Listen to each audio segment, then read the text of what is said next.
The most painful lessons in life are those learned only when time is nearly spent. We spend decades optimizing for the wrong metrics, chasing status, deferring joy, and postponing the real work of living. But what if you could borrow the clarity of hindsight right now? What if you could see today what only a health crisis or the passing of a decade typically reveals? This is an objective breakdown of the life lessons the wise wish they knew earlier, focusing not on philosophical platitudes, but on the practical, evidence-based steps you can take today to build a life that feels as rich as it looks. We will unpack why time seems to speed up, how to conduct a values audit, and why investing in experiences and relationships is the ultimate financial plan. Our journey begins with the most common regret, the feeling that life is accelerating. You look back at the last 5 years and they blur into a single, indistinct memory. Time itself hasn't changed, but your experience of it has. This phenomenon, often called the time paradox, is rooted in how our brains encode memories. When we are young, everything is novel. Every summer vacation, every new school year, every first experience is encoded richly with specific details, creating dense, lasting memories.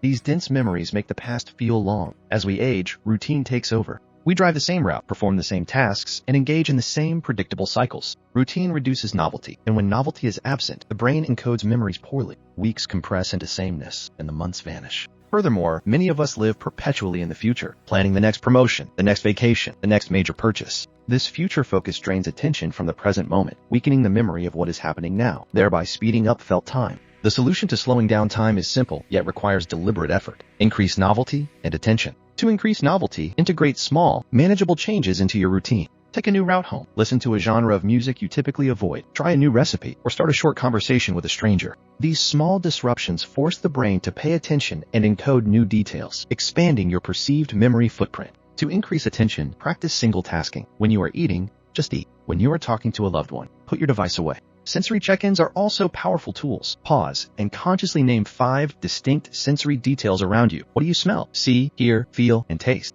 Finally, at the end of each day, note one specific highlight. This practice forces reflection and ensures that your valuable moments are not lost to the mental blur of autopilot. Once your felt time expands, you gain the necessary space to audit what you are truly filling your life with. This expansion of time leads us directly to the second major lesson, the necessity of the values audit. Often, this audit is triggered by an external catalyst, like a milestone birthday, a health scare, or the loss of a loved one. When these events occur, they strip away the illusion of invincibility and force a brutal reevaluation of priorities. This is not necessarily a crisis, it is an unavoidable alignment check. For decades, many pursue goals set by society or external expectations, the prestigious job title, the perfect house, the high-status car. External validation, however, is fleeting. A promotion brings a rush of pleasure that fades within weeks, thanks to a psychological process known as hedonic adaptation. What lingers is internal misalignment, the painful gap between how you spend your time and what you truly value. To perform a proactive values audit, you must confront 2 core questions. First, does my calendar match my values? Your calendar is the unbiased ledger of what you actually prioritize. If you claim to value health, but your calendar shows no time blocked for movement or cooking, your actions betray your words. Second, what trade-offs am I making unconsciously? We often trade hours of deep connection for hours of shallow obligation or scrolling. We trade future health for current convenience. To realign, start by time blocking the non-negotiables, specific slots for relationships, physical health, and learning or creative pursuits. These are the anchors of a meaningful life. Then, identify and delete 2 low-value obligations that currently consume your energy. These might be meetings that could have been emails or social commitments you dread. Remember, if status and possessions fade, what truly endures are relationships and experiences. This leads us directly to the third great lesson. The true currency of life is not possessions, but connection and experience. We are constantly bombarded with messages suggesting that the next purchase will finally deliver lasting happiness. Yet research consistently shows this is a myth. Hedonic adaptation ensures that the pleasure derived from a material object, a new phone, a bigger TV, a better car, quickly returns to the baseline. The object becomes normalized, and the desire for the next upgrade begins. This is the consumer treadmill, and it is exhausting. Groundbreaking research by Thomas Gilovich at Cornell University demonstrated that experiences create longer-lasting satisfaction than material goods. The reason is twofold. First, experiences integrate into our identity. We are the sum of our travels, our challenges, and our adventures, not the sum of our belongings.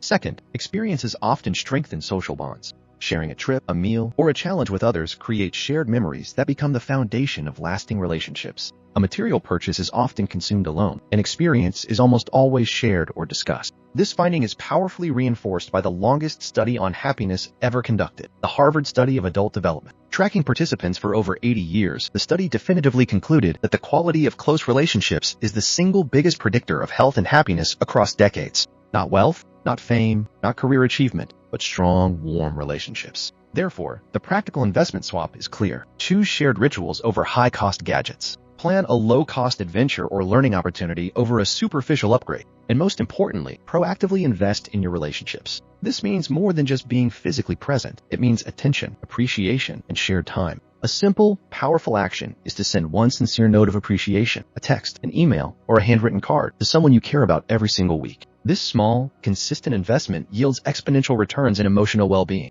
To invest well in relationships and experiences, however, we need the courage to try, which brings us to the fourth critical lesson. The regret of not trying typically outlasts the sting of failure. Many people live paralyzed by the fear of imperfection. Perfectionism is often not a quest for excellence, but a deep-seated fear of judgment. It blocks progress because it demands an impossible standard before the first step is taken. The older you get, the more clearly you see that the things you regret are rarely the failures you experienced, but the opportunities you deferred, the job you didn't apply for, the conversation you didn't have, the creative pursuit you never started. These missed chances leave a lingering, painful question. What if? The antidote to perfectionism is iteration. We must shift our mindset from seeking perfection to seeking progress. Adopt the smallest viable step approach. Instead of planning a perfect year-long project, attempt the smallest version of that task that can be completed in 2 minutes. Once done, use a simple 3-step loop. Attempt, reflect, adjust. Reflect with one objective note on what worked and what didn't. Then, adjust the next step based on that learning. Iteration builds wisdom. Perfectionism builds walls. This embrace of action is tied to the acceptance of impermanence. The Stoic realization that everything changes, your health, your career, your relationships, and your life itself, is not depressing. It is liberating. Understanding impermanence reduces the clinging to specific outcomes and softens the anxiety around failure. If you know that all results are temporary, you can focus your energy entirely on the process. Acceptance is not passivity. It is an active choice to refocus energy on what you can influence today. This brings us to the final, unifying lesson, the power of presence. Presence is defined as attention to the current moment without judgment. It is the key mechanism through which we slow down time, align our values, and fully experience our lives. You can have all the right priorities, but if you are mentally absent while living them, the meaning is lost. Mindfulness practices, popularized by figures like Jon Kabat-Zinn, offer immediate tools for cultivating presence. Simple techniques include the 1-minute breath exercise, where you focus entirely on the sensation of your breathing for 60 seconds, and the 5-sense check-in mentioned earlier. These are mental anchors that pull your attention back from the past or the future into the here and now. Furthermore, the Stoic principle of control sharpens our actions in the present. The focus should always be on what you can influence now, your effort, your attitude, and your immediate choices. Accept the rest, the past, the actions of others, and the ultimate outcome. This focus on the controllable reduces unnecessary worry and channels energy into productive action. Try implementing a 20-minute single task block daily, dedicated entirely to one item with 0 distractions. A health crisis or a major life event often accelerates this clarity, forcing an immediate, undeniable reshuffling of priorities. But we do not need fear to learn the lesson.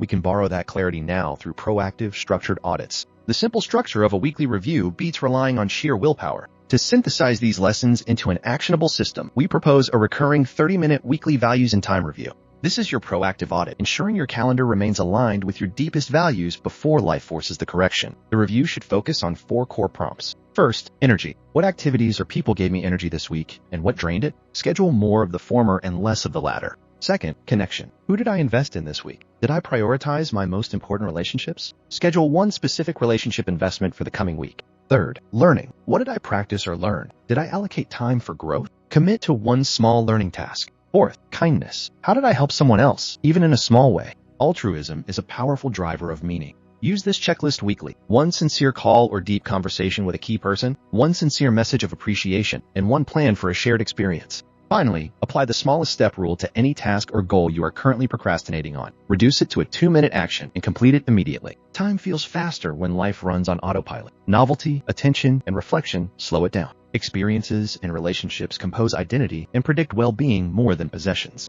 The regret of not trying often outlasts the pain of failing. Iterate with small, consistent attempts. Presence is active attention and control of the controllable. You do not need a crisis to reprioritize. Use a weekly values and time review to ensure your calendar aligns with what matters most. If this breakdown helped clarify your priorities, share it with someone who needs this perspective. And in the comments below, name the single change you will test this week. One relationship investment, one 2-minute action, or one new piece of novelty. And subscribe for more evidence-based breakdowns you can use to live with clarity and presence.